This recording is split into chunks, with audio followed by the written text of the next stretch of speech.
the things that I want to show you is how we can go ahead and bring Koa or any dog into a family setting as long as you have structure. So I want to show you how you can invite your dog into family settings, whether they have obedience or not, and use certain tools like a leash as an example to disagree with unwanted behavior and teach him what the expectation is going to be.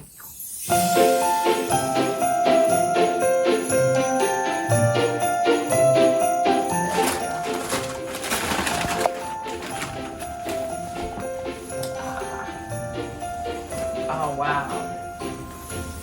That is nice. That is beautiful.